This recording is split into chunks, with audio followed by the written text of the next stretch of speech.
नमस्कार मित्रों, आज मैं आपको एक ऐसी काल गणना के विषय में बता रहा हूँ जिसका वर्णन भविष्य पुराण में मिलता है।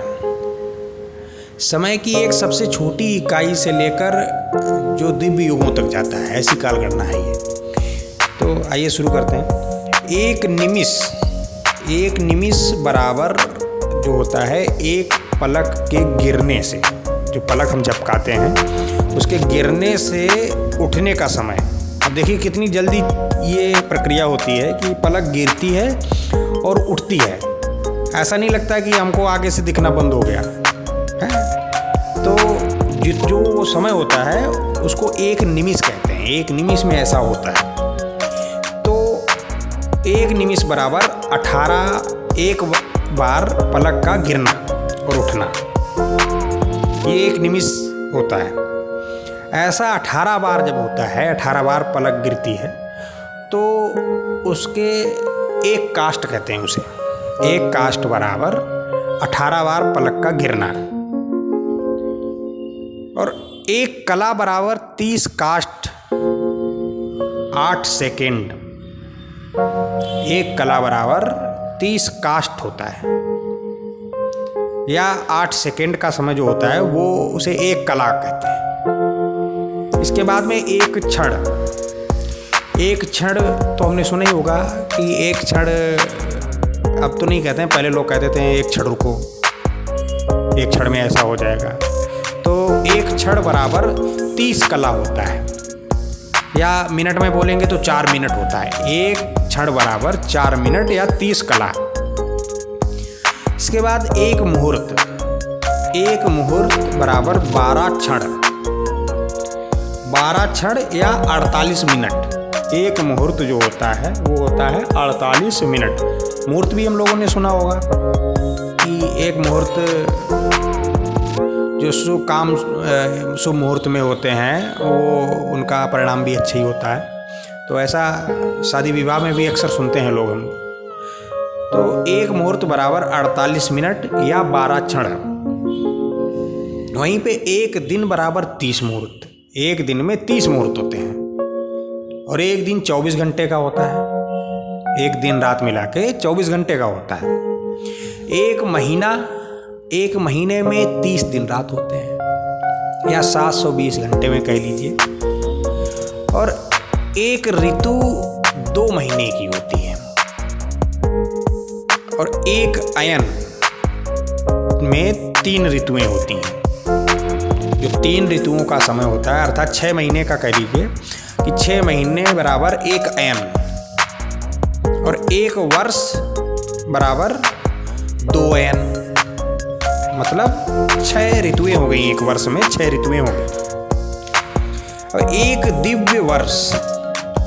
एक दिव्य वर्ष। एक वर्ष बराबर 2 अयन हो गया। अभी 360 वर्ष बराबर एक दिव्य वर्ष होता है। अब दिव्य वर्षों के बाद में आता है युग। एक सतयुग। एक सतयुग बराबर 17,28,000 वर्ष। एक सतयुग में, जो सतयुग, त्रेता, द्वापर, कलयुग, ये तो हमने सुना ही है। तो एक सतयुग बराबर 17,28,400 वर्ष। 17,28,000 वर्ष होता है। एक त्रेता युग बराबर 12,96,000 वर्ष। एक द्वापर युग में 8,64,000 वर्ष। एक कलयुग बराबर 4,32,000 वर्ष। ये समय होता है इसमें। मतलब 4,32,000 वर्ष का कलयुग है अभी। उसमें अभी 5,000 कुछ वर्ष ही व्यतीत हुए हैं कलयुग में। ये चारों युग हो गए, सतयुग, त्रेता, द्वापर और कलयुग। अच्छा, यहाँ पे एक चीज़ और मैं बताना चाहूँगा कि जैसे कलयुग में कहा गया है कि जो मनुष्य की आयु, इंसानों की आयु होती है वो 100 वर्ष के आसपास होती है, और शतायु 100 वर्ष लगाई गई है। उसी प्रकार द्वापर युग में 200 वर्ष, त्रेता युग में 300 वर्ष और सतयुग में 400 वर्ष इंसानों की आयु को बताया गया है।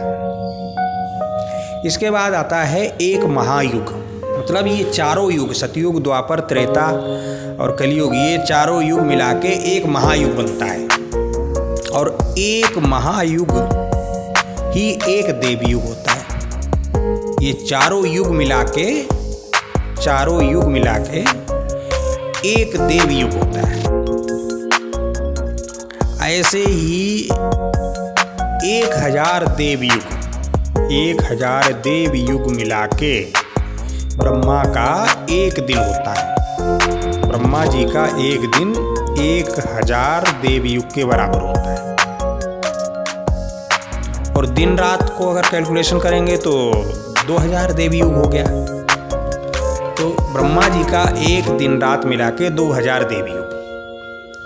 और एक दिव्य युग, ये देवयुग हो गया एक दिव्य युग।